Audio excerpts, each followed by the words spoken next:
আর আশুরার বিষয়বস্তু, আশুরার চিন্তাধারা সম্পূর্ণ আলাদা। এই জিনিসটা এটা গড়িয়ে ফেলেছি আমরা, এটাকে মিশ্রণ তৈরি করেছি। তার কারণ হচ্ছে আমাদের এই অঞ্চলে বেশিরভাগ রাফেজি শিয়া অধ্যুষিত এলাকায় হওয়ার কারণে এবং তাদের প্রভাব থাকার কারণে ওই শিয়া রাফেজি সম্প্রদায় যে আকীদা এবং চিন্তাধারা পোষণ করতো, আমরা সাধারণ পাবলিক যারা আছি ইসলামের ব্যাপারে ঠিক একই ধারায় চলে গিয়েছি, একই চিন্তাধারায় চলে গিয়েছি। তাহলে প্রথম বিষয় হচ্ছে এটা আমাদের ক্লিয়ার বুঝতে হবে, আশুরার বিষয় তাৎপর্য আর কারবালার বিষয় তাৎপর্য এক নয়, কিন্তু তারিখ একটাই, 10ই মুহররমে কারবালার এই ঘটনা ঘটে। আবার আশুরার যে ঘটনা, এই ঘটনাও 10ই মুহররমে ঘটেছে। 2 নম্বর যে বিষয়টি সেটা হচ্ছে আশুরা হচ্ছে বিজয় ও মুক্তির দিবস। ওই যে বুখারী আব্দুল্লাহ ইবনে আব্বাস বর্ণিত যে হাদিসটি আমি আপনাদের সামনে পেশ করেছি, এখানে ইহুদি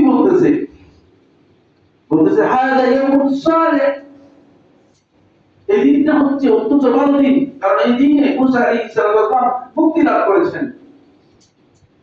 সম্মানিত হাজিরিন, আল্লাহ সুবহানাহু ওয়া তাআলা তাওহীদের বিজয় দিয়েছিলেন এই দিনে শিরক ও কুফরের উপর। তাগুতের পতন হয়েছে এই দিনে। ফিরআউনকে আল্লাহ রাব্বুল আলামিন সাহায্য করে আল্লাহ সুবহানাহু ওয়া তাআলা মুসা আলাইহিস সালাম কে আল্লাহ সুবহানাহু ওয়া তাআলা সাহায্য করে ফিরআউন এবং ফিরআউন বাহিনী থেকে আল্লাহ রাব্বুল আলামিন কি করেছেন, মুক্তি দিয়েছেন। সুতরাং এটি মুক্তি দিবস, নাজাতের দিবস। পক্ষান্তরে কারবালা হচ্ছে মুসলিমদের কাছে, খুব ভালো করে বোঝেন, কারবালা হচ্ছে আমরা যারা মুসলিম আছি আমাদের মুসলিমদের কাছে কারবালা হচ্ছে একটি দুঃখজনক ঐতিহাসিক ট্র্যাজেডির নাম এবং মর্মান্তিক ঘটনা নাম। এটা ঐতিহাসিক একটি দুঃখজনক ঘটনা কারবালা মুসলমানদের কাছে। কারণ যে উম্মাহ আল্লাহ রাসূল সাল্লাল্লাহু আলাইহি ওয়াসাল্লামের ঈমান এনেছিল, যারা নিজেদের জীবনের সমস্ত কিছু দিয়ে আল্লাহ রাসূল সাল্লাল্লাহু আলাইহি ওয়াসাল্লামকে ভালোবেসেছিল,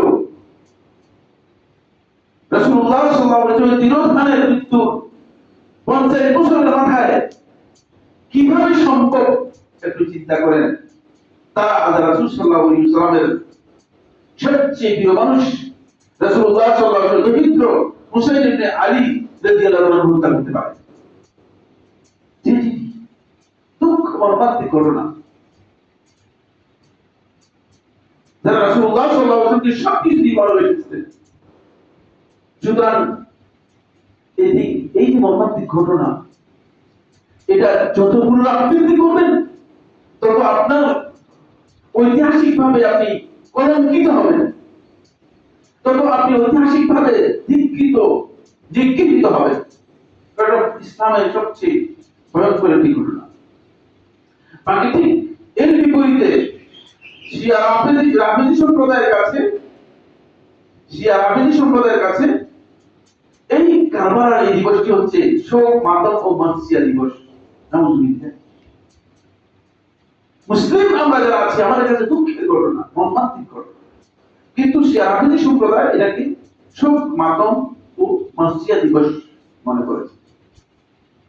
সামনে আলোচনা আসবে তারা কেন, কি কারণে এটাকে শোক দিবস, মানসিয়া, তাজিয়া দিবস হিসেবে ঘোষণা করেছে। সবচেয়ে বড় কথা হচ্ছে এখানে আমার বন্ধুগণ, ওই শিয়া রাফেজিদের সেই অনুসরণ করে আমরা যারা মুসলিম আছি আমরাও এটাকে মানসিয়া দিবস হিসেবে গ্রহণ করে শিয়া রাফেজিদের যেই মানসিয়া মিছিল হচ্ছে, তাজিয়া মিছিল হচ্ছে, সেখানে মুসলিমরা অংশগ্রহণ করছে।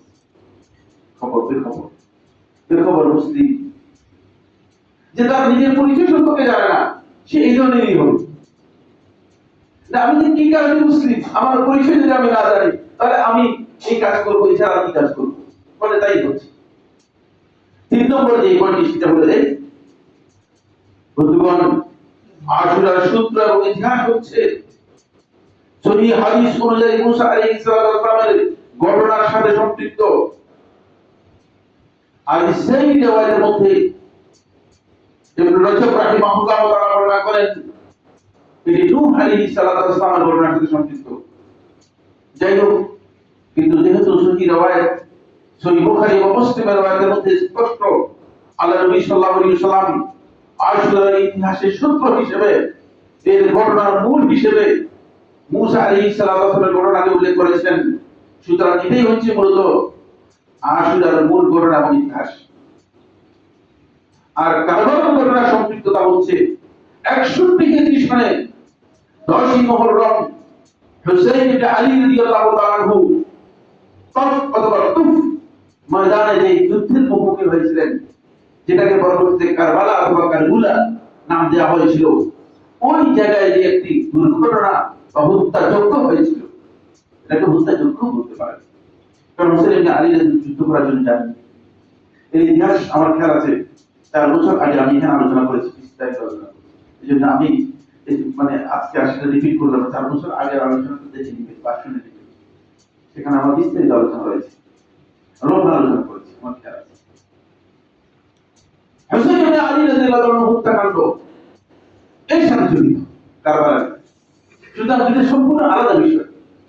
নবী সাল্লাল্লাহু আলাইহি ওয়াসাল্লামের মৃত্যুর অনেক পরের ঘটনা, 50 বছর পরের ঘটনা। হয়তো আপনি বলবেন যে 10ই মুহররম তো হয়েছে, 10ই মুহররম পৃথিবীর ইতিহাসে আরো বহু ঘটনা হয়েছে, ঠিক না? প্রতিদিন তো এই পৃথিবীতে ঘটনা হচ্ছে না? ঘটনার কোনো শেষ আছে?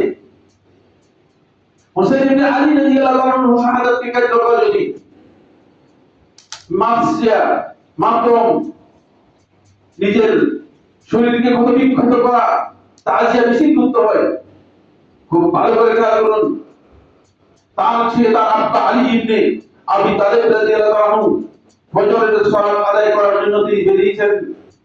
ফজরের সালাতের উদ্দেশ্যে মসজিদে দিকে যাচ্ছেন, তখন তাকে নির্মমভাবে শাহাদাত বরণ করতে হয়েছিল, হত্যা করা হয়েছিল। তাহলে কেন রমজান মাসে, কেন আলী ইবনে আবি তালেব রাদিয়াল্লাহু আনহু আমরা তাজিয়া করি না? এই প্রশ্নের উত্তর দিতে কিভাবে? তাহলে আমরা বুঝছি আমাদের ভুল কোথায় আছে। তার চেয়ে ভালো সৃষ্ট দিয়েছিলেন আল্লাহ রাসূল সাল্লাল্লাহু আলাইহি ওয়াসাল্লাম দুইজন কন্যা উসমান ইবনে আফফান রাদিয়াল্লাহু আনহু বিয়ে করেছিলেন। রাসূলুল্লাহ সাল্লাল্লাহু আলাইহি ওয়াসাল্লাম তিনবার আল্লাহ রাসূল সাল্লাল্লাহু আলাইহি ওয়াসাল্লাম জান্নাতের সুসংবাদ দিয়েছিলেন। উসমান ইবনে আফফান রাদিয়াল্লাহু আনহু আল্লাহ রাসূল সাল্লাল্লাহু আলাইহি ওয়াসাল্লাম মসজিদের কাছে বসে কোরআন তেলাওয়াত করতেছিলেন। এই অবস্থায় উসমান ইবনে আফফান রাদিয়াল্লাহু আনহুকে শহীদ করা হয়েছিল। তো আমরা উসমান ইবনে আফফান রাদিয়াল্লাহু আনহু কেন তাজিয়া মিছিল করি না? উত্তর দিবেন আপনারা। তার চেয়ে আরো সম্মানের ব্যক্তি ইসলামের ইতিহাসে ওমর ইবনে খাত্তাব রাদিয়াল্লাহু তাআলা আনহু ফজরের সালাত আদায় করতেছিলেন। ফজরের দ্বিতীয় রাকাতে তিনি উপস্থিত ছিলেন, প্রথম রাকাত শেষ করেছেন, দ্বিতীয় রাকাত আদায় করতেছিলেন।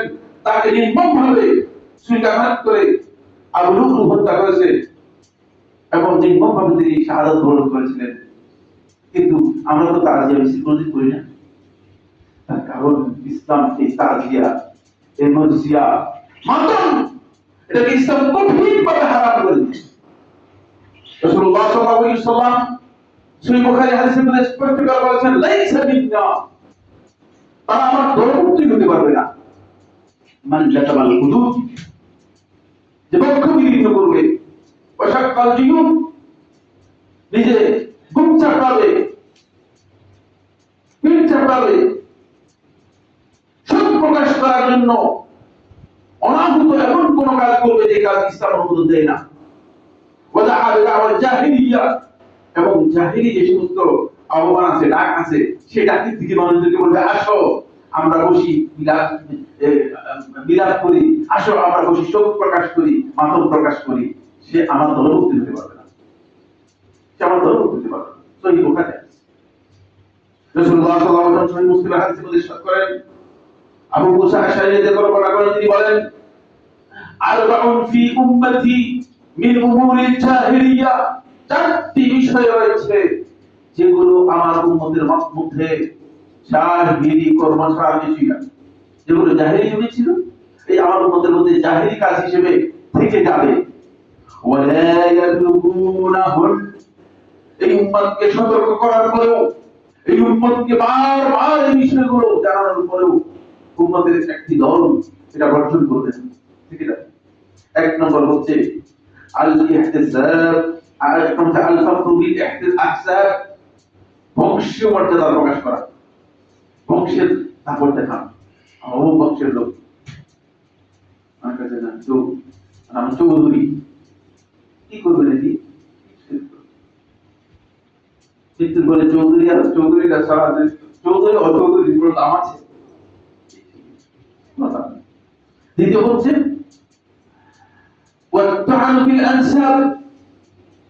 মানুষদের বংশ মর্যাদার মধ্যে আঘাত হানা, তার পরিচয়ের মধ্যে, বংশ পরিচয়ের মধ্যে আঘাত হানা। আপনি দেখবেন যে কথা বলতেছেন আই হারাম দাদা কি বলে, আঘাত এনে দিয়েছেন তার কোথায়, তার অস্তিত্বের মধ্যে আঘাত এনে দিয়েছেন। দেখো আর এ পর্যন্ত এই বক্তব্য ব্যবহার করতেছে জাহিদ তো দূরের করতে, তিনি জানেন না এই বক্তব্যের পরে যদি কোর্টে নিয়ে আসা হয় তাহলে ইসলামী রাষ্ট্রের কোর্টে তাকে 80 দোলা দিয়ে বলবে যে বাড়িতে যান, এটা জায়েজ কি? মানুষের বংশ নিয়ে কথা বলছে। তারপরে ওয়াল ইস্তিসকা বিনুজুম, অমুক তারকার কারণে আমাদের বৃষ্টি হয়েছে, বলে এই তারকা দেখা দিয়েছে এবার বৃষ্টি হবে, তারকার উপর নির্ভর করে বৃষ্টি, এগুলো চিহ্নিত করা। ওয়াল নিয়াহাতু, এটা হলো 4 নম্বর পয়েন্ট, ওয়াল নিয়াহাতু মাতম বিলাস করা, এটা জাহিলি কাজ, ইসলাম অনুমোদন দেয়নি। শুধুমাত্র শিয়া রাফেজি সম্প্রদায় এই কাজকে কি করেছে, নিজেদের জন্য বৈধ করে নিয়েছে।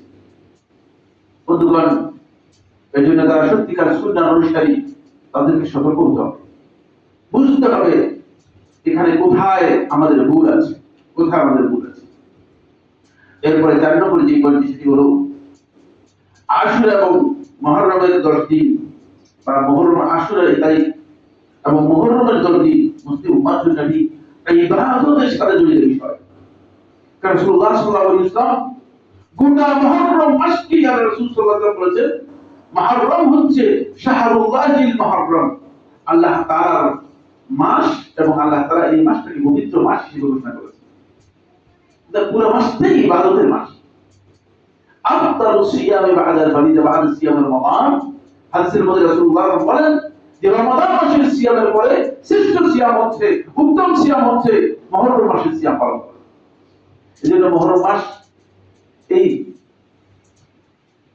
হাদিসের ব্যাখ্যার মধ্যে শেখ আব্দুল আজিজ বিন বাজ রাহিমাহুল্লাহ তাআলা তিনি তার ব্যাখ্যার মধ্যে উল্লেখ করেন যে পুরো মুহররম মাস সিয়াম পালন করা এটা উত্তম কাজ। যদি কেউ পুরো মুহররম মাস সিয়াম পালন করতে না পারেন, অন্ততপক্ষে মুহররমের 10 দিন সিয়াম পালন করতে পারবেন। আর 10 দিন কেউ যদি পালন করতে না পারেন, আশুরা 9 এবং 10 তারিখে সিয়াম পালন করবেন, এটি অত্যন্ত গুরুত্বপূর্ণ। এটা ইবাদত, কিন্তু কারবার কোন ঘটনা ইবাদতের সাথে জড়িত নয়। কারবার এটা কোন প্রকার ইবাদতের সাথে জড়িত নয়, কারবার যে কোন ইবাদত নেই। ফলে জমহুর আহলে হাদিস ফকিহগণ বলেছেন, যদি কেউ মনে করেন যে আমরা হুসাইন ইবনে আলী রাদিয়াল্লাহু আনহু শোক প্রকাশ করার জন্য এই আশুরা দিবসের সিয়াম পালন করছি, তাহলে তার এই সিয়াম ইবাদত হবে না, বরং বিদআত হবে, এবং তিনি সওয়াব পাবেন না, গুনাহগার হবেন। কারণ কারবালার সিয়াম আমরা পালন করি না, আমরা সিয়াম পালন করি থেকে আশুরার সিয়াম। এই দুই পার্থক্য আমাদেরকে উপলব্ধি করতে হবে, বুঝতে হবে। যদি আপনি বুঝতে না পারেন তাহলে ভুল বুঝেছেন, তাহলে আপনি সবচেয়ে বেশি ক্ষতিগ্রস্ত হচ্ছেন। এই যে কারবালা এবং আশুরার মধ্যে যে বিশাল পার্থক্য, এই পার্থক্য রাসূলুল্লাহ সাল্লাল্লাহু আলাইহি ওয়াসাল্লামের যে হাদিসটুকু আমি বলেছি, এই হাদিসের মধ্যে আল্লাহ নবী সাল্লাল্লাহু আলাইহি ওয়াসাল্লাম স্পষ্ট করেছেন। আরো দুটি কথা এখান থেকে আলোচনা করে আমি আপনাদের কাছ থেকে শেষ কথা বলবো।